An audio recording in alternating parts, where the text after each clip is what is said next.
Welcome to Werezilla's Retrospective. I'm your host, Werezilla. Insomniac Games is a very appropriate name, for their games will keep you up all night, Ratchet and Clank being one of their longest running franchises.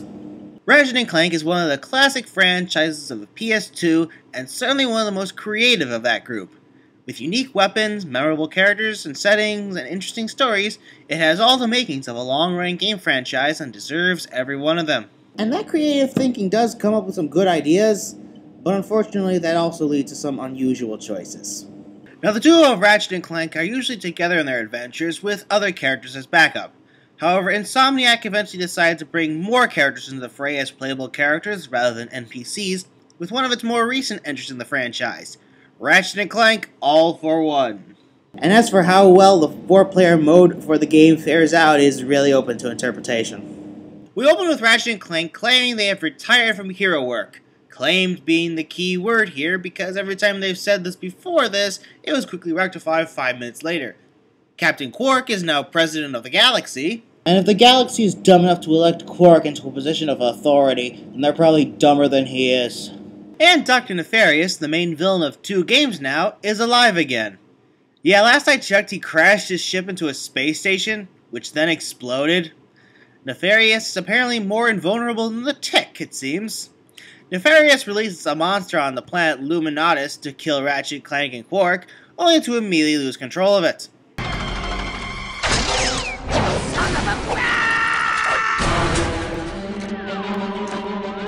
Help me, Lawrence! Apologies, sir. I think it's time to tender my resignation. I don't know how Nefarious was surprised by that. So despite the fact that it's his monster, Nefarious joins Ratchet and the others in defeating it, only for a huge-ass space station to show up and capture all 4 of our... well, I want to say heroes, but that really only applies to Ratchet and Clank. Anyway, the group is released by a little girl named Susie, who promises to get them to safety. Yeah, last time Ratchet and Clank trusted a little girl, they ended up having to fight evil robot precursors. I'm watching you, kid. Though now that I think about it, Nefarious should probably be a higher priority. Please, we must all stay calm. We are going to have to work together until we find out where we are and how to get home. Clank's right. For the sake of our own survival, and for drama, we must set aside our petty squabbles and act as a singular unit. But I guess common sense must bow to the co-op format for now. Oh, and by the way, does Clank's voice sound familiar? I never even heard of an Intergalactic Tool of Justice award. Yes. No! I'm never gonna pass up on the opportunity to point out when a Beast Wars actor appears. I thought I made that painfully clear by now. The group escapes the facility and finds themselves stranded on the planet Magnus. No, not that one. Ratchet and Clank's old allies, Kronk and Zephyr, have come to the rescue, but someone fell asleep and piloted us into a darn asteroid field. We're sort of stranded above the stratosphere awaiting rescue. But don't worry, when they get us, we'll get you. That figures. However, they did manage to drop weapon depots all over the planet. This does lead to an unfortunate change in the gameplay. Previous games have had weapons become more powerful the more you use them, and would continue growing more powerful upon repeated playthroughs.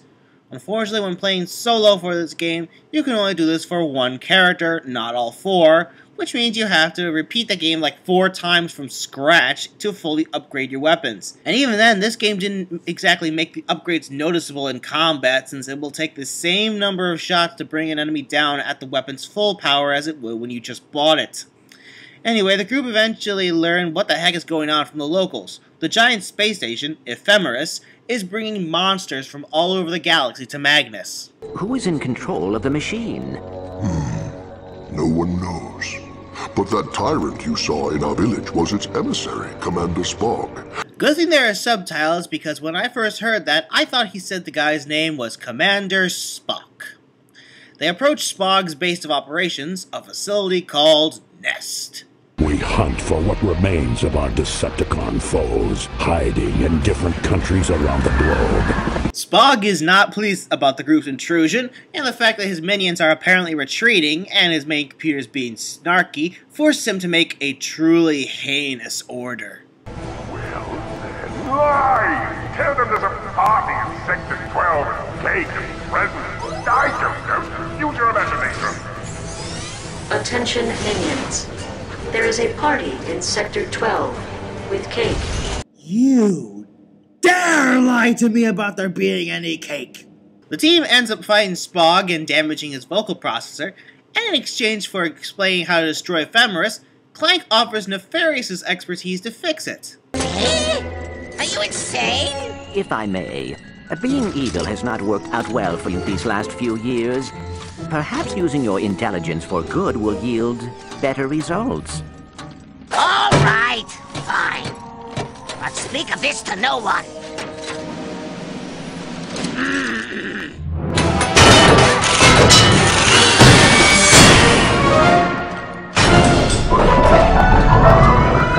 Well, gee, I could have figured that out, and I don't know anything about fixing robots.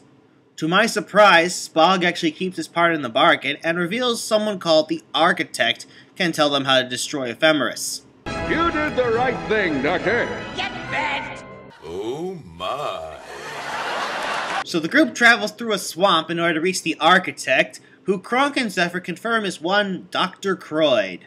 Along the way, they find Croyd's hollow journals, revealing he was studying small Pokemon creatures native to Magnus, known as... creatures. Yeah, Insomniac is running out of names at this point. Further hollow journals reveal Croyd's partner Nevo stole his plans for a device that would harness the potent energy inside the creatures, and even took Croyd's own creature companion, Mr. Dinkles. While still in the swamp, Ratchet and the others turn off the power to one of Nevo's weather machines, but they did overlook one little thing. Turning off the power to a space station that's floating in air kinda... sorta... Error. Energy levels insufficient to maintain vertical thrust. Yeah, keeps it afloat.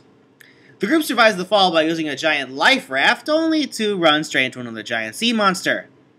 I've heard of everything trying to kill you scenario, but this is taking it to a whole new level. A level that I'm pretty sure is starting to affect Quark. You know, I'm actually starting to like it here. Sure, it's a dangerous planet riddled with murderous robots and exotic predators, but take away all that, and what do you have? A presidential retreat/water park. Can I kill him now? No.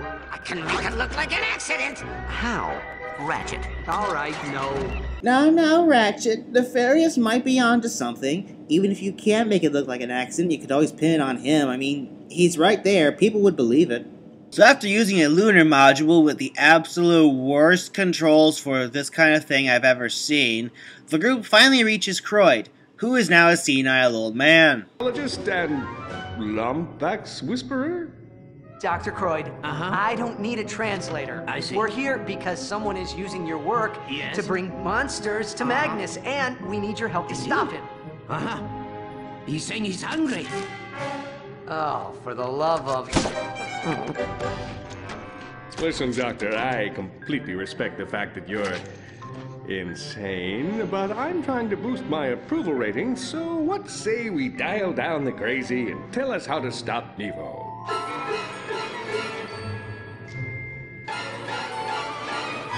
I can't go on. Mr. Tinkles, why did you have to go? Oh, look, yes.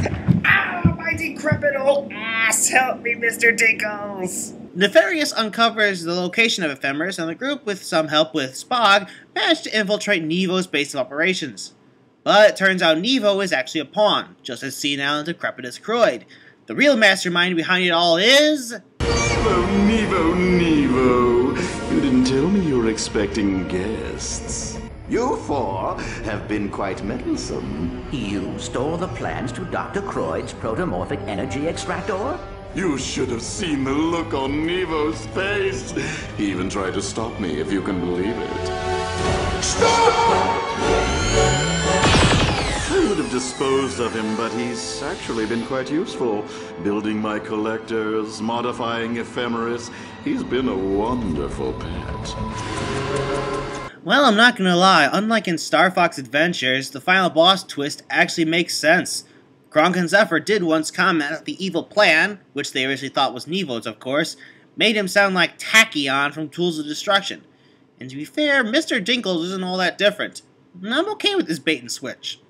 Mr. Dinkles reveals the plan was actually to have the creatures of Magnus have their potent energy placed in larger monster bodies and spread across the galaxy. After a brief fight with Mr. Dinkles, he manages to transfer his energy into a space slug from War for Cybertron. Its body adapts to weapons fire after a few rounds, so instead they have to force Mr. Dinkles' essence out instead. He's out! Finish it! Destroy that foul creature! Let's do this prehistoric bitch how we do things downtown.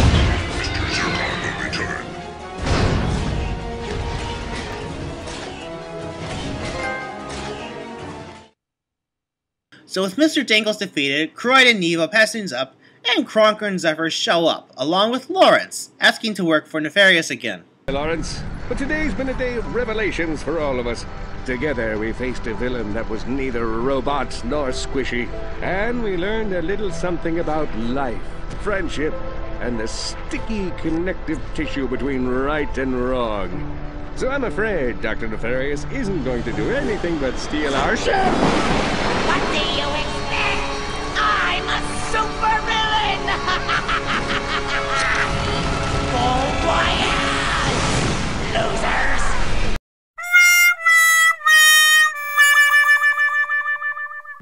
Wow, that was quite the cliffhanger, leaving our heroes stranded on a hostile alien world. Or they could just escape using Ephemeris, that works too, I guess. That was actually better than I expected.